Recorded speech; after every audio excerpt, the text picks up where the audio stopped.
አርዕስተ ዜና። በኢራን ቴህራን ከባድ ፍንዳታ ተሰማ። ትራምፕ እንደዛቱት አደረጉ። በህገወጥ የፊንቴክ ኢንቨስትመንት ማጭበርበር ወንጀል ተጠርጥረው በእስር ላይ ከሚገኙ ታዋቂ አርቲስቶች መካከል አርቲስት ሰለሞን ቦጋለ በከፍተኛ ህመም ምክንያት የህክምና ክትትል እያደረገ መሆኑ ተሰማ። ሜታ በቢሊዮን የሚቆጠር ዶላር ለሰው ሰራሽ አስተውሎት ኤአይ በማውጣቱ ሳቢያ 8000 ሰራተኞች ሊቀንስ ነው። በኦሞ ወንዝ ሙላት ምክንያት የተፈናቀሉ ዜጎች በተጠለሉበት አካባቢ በቋሚነት መኖር የሚያስችላቸውን የመሰረተ ልማት ግንባታ መከናወኑ ተገለጸ። ክብራትና ክብራን የጥበብ ሚዲያ ቤተሰቦች በቆይታችሁ እነዚህና ሌሎች ሀገር አቀፍና ቀጠናዊ መረጃዎችን በዝርዝር እናቀርባለን። ለቤቱ አዲስ የሆናችሁ ውድ ቤተሰቦቻችን ሰብስክራይብ በማድረግ የደውል ምልክቷን በማብራት የቤቱ አባል ትሆኑ ዘንድ በአክብሮት ጋብዘን ወደ ዝርዝር ዘገባዎች እናልፋለን። አብራችሁን ቆዩ።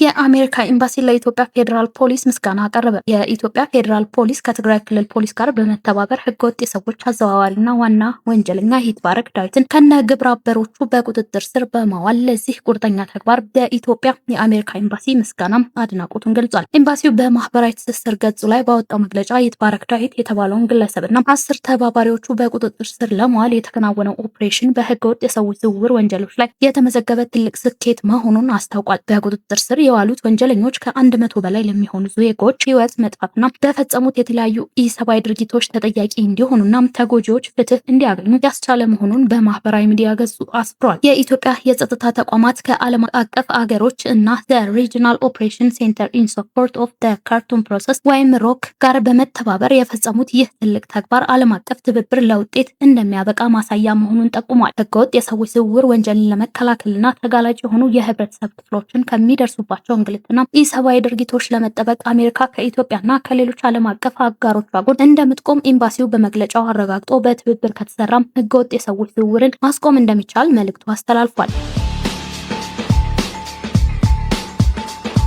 በኦሞ ወንዝ ሙላት ምክንያት የተፈናቀሉ ዜጎች በተጠለሉበት አካባቢ በቋሚነት መኖር የሚያስችላቸውን የመሰረተ ልማት ግንባታ መከናወኑ ተገለጸ። በደቡብ ኢትዮጵያ ክልል ደቡብ ኦሞ ዞን የዳሰነች ወረዳ ከኦሞ ወንዝ መሙላት ምክንያት ለተፈናቀሉ ከ79800 በላይ ዜጎች በተጠለሉበት አካባቢ በቋሚነት መኖር እንዲችሉ የጤናና የትምህርት መሰረተ ልማትን ጨምሮ ሌሎች መሰረተ ልማቶች መገንባቱ ተገለጸ። የወረዳው አስተዳደር አቶ ታደለ ሀቴል ከ34 ቀበሌዎች የተፈናቀሉትን 79828 ተፈናቃዮች በአሁኑ ወቅት በ12 የመጠለያ ጣቢያዎች ውስጥ እንደሚገኙ ገልጸው በመጠለያ ጣቢያዎቹ ተንቀሳቃሽ የሕክምና አገልግሎት እየተሰጠ እንደሆነ ተናግረዋል። ባለፈው ዓመት የኦሞ ወንዝ ሞልቶ የመኖሪያ አካባቢዎችን በማጥለቅለቁ ምክንያት ነዋሪዎች እንደተፈናቀሉ ያስታወሱት የወረዳው አስተዳዳሪ አቶ ታደለ በያዝነው ዓመት ክረምት ተመሳሳይ አደጋ እንዳያጋጥም የቅድመ ጥንቃቄ ስራዎች እየተሰሩ መሆኑን ጠቁመዋል። በሌላ በኩል የደቡብ ኦሞ ዞን ቀይ መስቀል ጽሕፈት ቤት ቅርንጫፍ የኦሞ ወንዝ ሞልቶ ጉዳት እንዳያደርስና ወደ ወረዳው ዋና ከተማ ኦምራቴ እንዳይገባ ከ13 ኪሎ ሜትር በላይ ውሃና የሚገድብ የካብ ግንባታ ማከናወኑን አስታውቀዋል። ይህ የግንባታ ስራ የክረምቱን ጎርፍ ስጋት ለመቀነስ ያለመ መሆኑን ተገልጿል። ሜታ በቢሊዮን የሚቆጠር ዶላር ለሰው ሰራሽ አስተውሎት ኤአይ በማውጣት ሳቢያ 8000 ሰራተኞች ሊቀንስ ነው። የፌስቡክ እና የኢንስታግራም እናት ኩባንያ የሆነው ሜታ ለሰው ሰራሽ አስተውሎት ኤአይ ፕሮጀክት የሚያወጣውን ወጪ በከፍተኛ ሁኔታ ለመጨመር በማቀዱ የጠቅላላ ሰራተኞችን 10% ወይም 8000 ያህል ሰራተኞችን በሚቀጥለው ወር ከስራ እንደሚያሰናብት አስታወቀ። ኩባንያው ከዚህ በተጨማሪ ቀደም ሲል ክፍት የነበሩ በሺዎች የሚቆጠሩ የስራ መደቦችን እንደማይሞላ ለሰራተኞቹ ባስተላለፈው የውስጥ ማስታወሻ ገልጿል። የሜታ ዋና ስራ አስፈጻሚ ማርክ ዙከንበርግ በዘንድሮ ዓመት ብቻ ለሰው ሰራሽ አስተውሎት ልማት 135 ቢሊዮን ዶላር ወጪ ለማድረግ ማቀዳቸውን ተከትሎ ይህ የሰራተኞች ቅነሳ መወሰኑ ተገልጿል። ይህ ወጪ መጠን ኩባንያ ባለፉት 3 ዓመታት በድምሩ ለዘርፉ ካወጣው ገንዘብ ጋር እኩል ነው። ዙከንበርግ የኤአይ መሳሪያዎችን የሚጠቀሙ ሰራተኞች ምርታማነት መጨመሩን በመጥቀስ ቀደም ሲል ትልቅ ቡድን የሚጠይቁ ስራዎችን አሁን በአንድ ሰው ማከናወን እንደሚቻል በጥር ወር ላይ መናገራቸው ይታወሳል። ከስራ ቅነሳው ጎን ለጎን ሜታ የኤአይ ሞዴሎች ለማሰልጠን የሰራተኞችን የኮምፒውተር እንቅስቃሴ መከታተል መጀመሩን በሰራተኞች ዘንድ ቅሬታን ፈጥሯል። ኩባንያው እንደ አውሮፓውያን አቆጣጠር ከ2022 ጀምሮ በተለያዩ ዙሮች በ10 ሺዎች የሚቆጠሩ ሰራተኞችን የቀነሰ ቢሆንም የዘንድሮ እርምጃ ከ2023 ወዲህ የተመዘገበ ትልቁ የስራ ስንብት ይሆናል። ይህ በቴክኖሎጂው ዘርፍ የታየውን የሰራተኛ ቅነሳ ማዕበል ሜታን ብቻ ሳይሆን ሌሎች ታላላቅ ኩባንያዎችን አጠቃሏል። አማዞን 30,000፣ ኦራክል 10,000 እንዲሁም ማይክሮሶፍት በሺዎች ለሚቆጠሩ ነባር ሰራተኞች በፈቃደኝነት የስራ ስንብት ክፍያ እያቀረበ ይገኛል። አብዛኞቹ ኩባንያዎች ለውሳኔያቸው እንደ ምክንያት የጠቀሱት የሰው ሰራሽ አስተውሎት አቅም እያደገ መምጣቱን ለዘርፉ የሚመደበው መዋለ ንዋይ መጨመሩ ነው። በህገ ወጥ የፊንቴክ ኢንቨስትመንት ማጭበርበር ወንጀል ተጠርጥረው በእስር ላይ ከሚገኙ ታዋቂ አርቲስቶች መካከል አርቲስት ሰለሞን ቦጋለ በከፍተኛ ህመም ምክንያት የህክምና ክትትል እያደረገ መሆኑ ተሰማ። አርቲስቱ ቀደም ሲል በነበረበት የስኳርና የደም ግፊት ህመም አሁን ላይ ጸንቶበት ለመቆጣጠር በመቸገሩ ምክንያት አብዛኛውን የእስር ጊዜውን በፖሊስ ሆስፒታል ህክምናውን በመከታተል እያሳለፈ እንደሚገኝ ለማወቅ ተችሏል። በሌላ በኩል ከዚህ የፊንቴክ ኢንቨስትመንት ጋር በተያያዘ የመኪና ስጦታ ተቀብለው የነበሩ አርቲስት ይገረም ደጀኔና ካሊድ ናስር ተጥሎ የነበረው ቤተሰብ ጥየቃ እገዳ ዛሬ መነሳቱ ታውቋል። አርቲስቶቹ የተበረከተላቸው መኪና በወንጀል የተገኘ ሀብት በመሆኑ ለፖሊስ እንዲመልሱ ቢታዘዙም በተሰጠው ጊዜ ባለመመለሳቸው ምክንያት ቤተሰቦቻቸው በእስር ቤት እንዳይጠይቋቸው ተከልክለው እንደነበር ተገልጿል። ይህ የእገዳ ውሳኔ ተከትሎ ሮብ ዕለት በነበረው የአርቲስቶቹ የፍርድ ቤት ቀጠሮ ላይ አርቲስት ይገረምና ካሊድ ናስር ቤተሰቦቻቸው እየጎበኛቸው እንዳልሆነና በማረሚያ ቤት የሚቀርብላቸውን ምግብ ለመመገብ እየተቸገሩ መሆኑን ለፍርድ ቤት በቅሬታ መልክ አቤት ብለው ነበር። ግለሰቦቹ ያቀረቡትን ይህንን አቤቱታ ተከትሎ ከትናንት ሐሙስ ጀምሮ የይገረም ደጀኔና የካሊድ ናስር ቤተሰቦች ወደ ማረፊያ ቤት በመሄድ እስረኞቹን እንዲጠይቁ መፍቀዱን የቅርብ ምንጮች አረጋግጠዋል።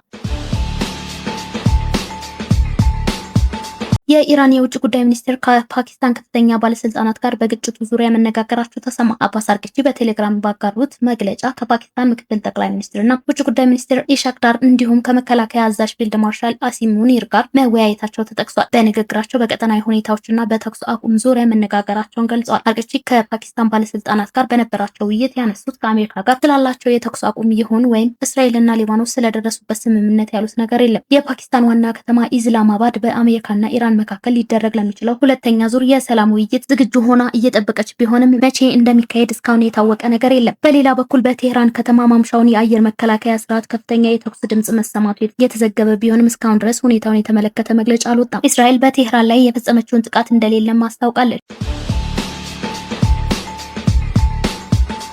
የሱዳን ፈጥኖ ደራሽ ኃይል ከሰራዊቱ የከዱትን ከፍተኛ ወታደራዊ መኮንን በሌሉበት የሞት ፍርድ ፈረደባቸው። ወታደራዊ ማዕረጋቸውን ገፈፈ። የሱዳን ፈጥኖ ደራሽ ኃይል አርኤስኤፍ አዛዥ መሐመድ ሐምዳን ዳጋሎ ወይም ሄማቲ በቅርቡ ከሰራዊቱን የከዱትን ከፍተኛ ወታደራዊ መኮንን ሜጀር ጀነራል አልኑር አህመድ አዳምን ወይም አልቁባ ከጠላት ጋር በማበር እና ሰራዊቱን ጥሎ በመኮብለል ወንጀል በሌሉበት ሞት ፍርድ እንደፈረደባቸው ሱዳን ትሩቢያን ዘገበ። ሜጀር ጀነራል አልኑር አህመድ አዳም ወይም አልቁባ በዚህ ወር መጀመሪያ ላይ በአርኤስኤፍ አመራሮች መካከል በተፈጠረው ውስጥ መግባባት ምክንያት ከሰራዊቱ መክዳታቸውን ተከትሎ ከስራ መባረራቸውና ወታደራዊ ማዕረጋቸው እንዲገፈፍ መደረጉ ታውቋል። ይህ ውሳኔ የተላለፈው አልቁባ ከሰሜን ዳርፉር በመኮብለል ሚያዝያ 11 ቀን 2018 ዓ.ም በሱዳን ጦር ቁጥጥር ስር ወደምትገኘው ዶንጎላ ከተማ መግባታቸውን ተከትሎ ነው። መኮንኑ በቦታው በሱዳን ጦር አቀባበል የተደረገላቸው ሲሆን የሱዳን ሉዓላዊ ምክር ቤት ኃላፊና ጦር ኃይሎች ጠቅላይ አዛዥ ከሆኑት አብዱል ፈታህ አልቡርሃን ጋርም ተገናኝተው ተወያይተዋል። ሱዳን ትሪቢያን የድርጅቱ የውስጥ ምንጮች ጠቅሶ እንደዘገበው ለመኮንኑ ከሰራዊት መክዳት ምክንያት የሆነው በሰሜኑ ዳርፉር የአመራር ሹመት ላይ የተፈጠረው ውጥረት ነው። በተለይም አርኤስኤፍ በጥቅምት ወር 2018 ዓ.ም